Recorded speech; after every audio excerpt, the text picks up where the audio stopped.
शंकर मलकान सिंह तमाम बड़े डकैत थे, आज लेकिन इतनी बड़ी घटना हो गई। सवाल इस बात का है, भिंड जेल जो पुरानी बनी हुई है बहुत छोटी जेल है, और उसमें भिंड में नई नई जेल कम से कम 10-12 वर्ष पहले बन चुकी है।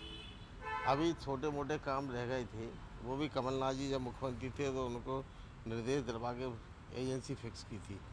जब उस दरमियान सरकार बदल गई, सरकार बदलने के बाद एजेंसी से भारतीय जनता पार्टी के राजनेता और अधिकारियों ने 10 से 15% कमीशन एजेंसी से मांगना चालू किया। तो एजेंसी ने कहा वहाँ नुकसान होगा, हम इस स्थिति में नहीं कर पाएंगे क्योंकि पुराना टेंडर है, वो छोड़ के भाग गई। इसके लिए पूरी तरह से सरकार दोषी है, क्योंकि लगा जब 10 वर्ष पहले जेल बन चुकी, नवीन जो वो खंडर होने की स्थिति में है, उसको कोई पहुँचाया नहीं गया। अनेकों विधानसभा में प्रश्न लगाए, कई बार मंत्री को लिखित में भी दिया, लेकिन कार्रवाई जब सरकार ने नहीं की, इस घटना के लिए पूरी तरह से मध्य प्रदेश की सरकार, इसके लिए मैं दोषी ठहराता हूँ।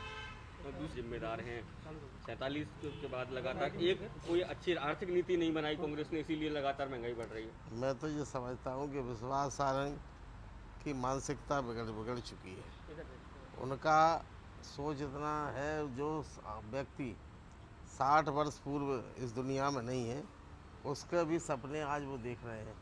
भारतीय जनता पार्टी न सोच है, न इनका कोई विचार है, और अपने पापों को छुपाने के लिए 60-60, 70-70 वर्ष के उदाहरण देके इस की आरोप लगाते हैं। मैं इस आरोप की घोर निंदा करता हूँ। मांग करता हूँ कि इस तरह से आप अगर राजनीति में आगे बड़ा सोच सपना लंबा देखना चाहते हैं, आपका असफल हो जाएगा।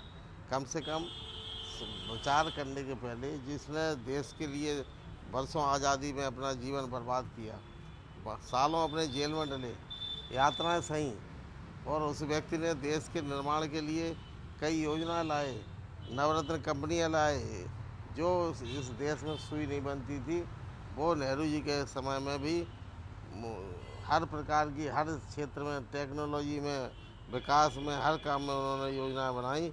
आज उन पर आरोप लगाने मैं उचित नहीं समझता हूँ कि उनको कम से कम अपना मानसिक संतुलन नहीं खोना चाहिए। अब विधानसभा सत्र, सवाल इस बात का है, एजेंडा भारतीय जनता पार्टी, मुख्यमंत्री शिवराज सिंह जब से आए, मुख्यमंत्री बने हैं, करीब 16-17 वर्ष हो रहे हैं, बीच में एक वर्ष छोड़ के, उन्होंने कभी सत्र पूरे नहीं किया। सदन से भागना, भयभीत रहना, ये भारतीय जनता पार्टी के नेतृत्व और उनका चरित्र बन गया है। 3-4 दिन का सत्र बुलाया है, 4 दिन के सत्र में एक दिन श्रद्धांजलि वगैरह में हो जाएगा, हमारे माननीय स्वर्गीय विधायक, 3 स्वर्गीय विधायक चले गए, एक सांसद जी चले गए हमें छोड़ के, उनकी श्रद्धांजलि होगी। 3 दिन में आखिरी दिन समापन के भाषण होते हैं, 2 दिन में क्या चर्चा होगी।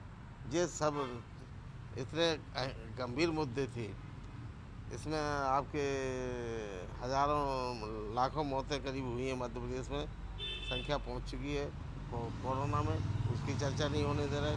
भ्रष्टाचार पर चर्चा होना है। आज तक शिवराज सिंह की सरकार में ये उदाहरण है, ये इतिहास में लिखेंगे, काले अक्षरों में लिखा जाएगा कि किसी भी प्रतिवेदन पे, न तो आपके लोकायुक्त के प्रतिवेदन पे, न आपका किसी विश्वविद्यालय में के प्रतिवेदन पे, न जो रिपोर्ट आती हैं और आपके आयोग जो बैठा ले जाते हैं जांच आयोग, किसी पर भी आज तक चर्चा नहीं हुई 16-17 वर्षों में।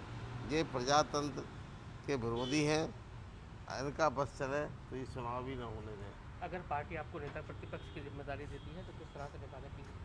हम तो 24 घंटे साधारण आदमी हैं, कार्यकर्ता की हैसियत से काम करते थे और आगे करते रहेंगे। जिम्मेदारी देती है तो भी काम करेंगे, और आज जिम्मेदारी ना है तो हम क्या कम है, हम तो आज भी सब जिम्मेदारी नेता प्रतिपक्ष के पूरे कमलनाथ जी ने हमें सौंप रखा है, विधानसभा का काम मैं आज भी कर रहा हूँ। आरक्षण को लेकर आधार पर आरक्षण होना चाहिए, क्योंकि एक लंबा वक्त आरक्षण को बीत चुका है।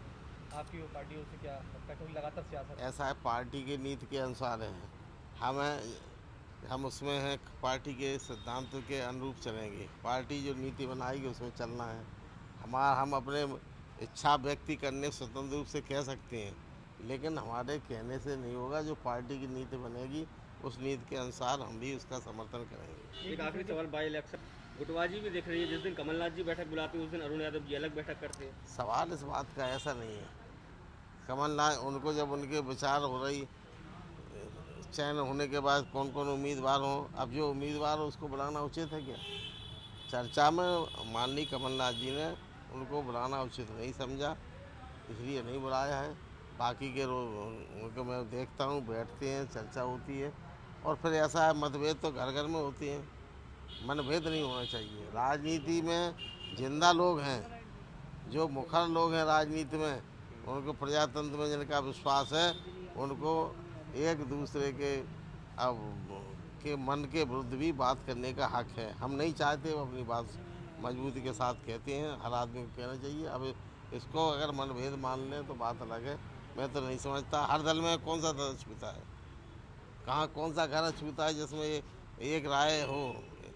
अगर नहीं है तो भी मुखिया की राय अंतिम हो जाती है। परिवार में भी तो ये भी राजनीति है। राजनीति नेता जो आदेश देता है, नीति बनाता है, उसमें सब उसका पालन करते हैं। धन्यवाद।